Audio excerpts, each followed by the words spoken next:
So an example is that once we as a school taught this lesson, we made an agreement, all the teachers, that we were going to take this poster and have it up in every single classroom. Because then it becomes common language in the school. That's kind of that shift from classroom to school.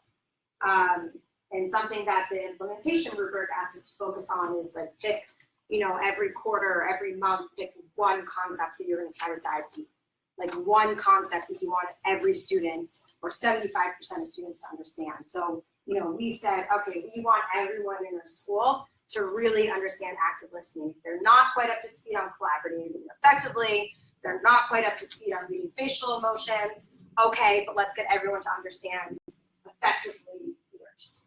And this became the norm. This way also, lots of teachers have ideas about active listening, and it can be acronymed in different ways and it can be normed in different ways, but now you have consistent language to use across the school. Questions about that? Okay, so I want to be wary of time. It's 4:22, we have about 8 minutes left, so I'm just going to talk quickly about what the next part of this activity would be. This is just kind of, this is important to, I think, talk to kids about. There is time to give advice. And as adults, I think that, and for kids, we need to be wary about when people are searching for advice and when people are searching just to be heard.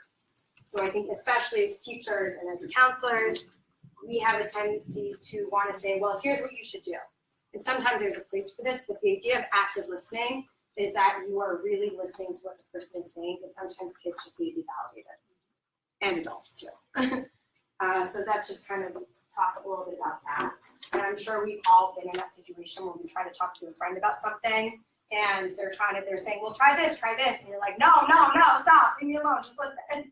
One of the things that we do here when the teacher says he's not mastering this skill, still being negative towards his peers, I always let teachers know you cannot measure your success in this world of teaching. Because that kid that's up there, he or she may just not be using it at the time that you're expecting them to, but you can't measure your success because there could be a time when you're sleeping or at a restaurant somewhere and that kid will be in this community in the South Bronx and remembers what you told them. So I always tell teachers, just stay on course, continue to encourage, because once it's up there, they don't forget it. They may use it at a time when you never think they may use it. For instance, Michael's never going to amount to anything. But 10 years later, you look around, he has a suit and tie on, he's a lawyer. So that's when I talk about you can't measure your success. Always continue to just stay with them, and that's why we continue these modules. And we have a pacing schedule where they're getting these skills that they can use effectively.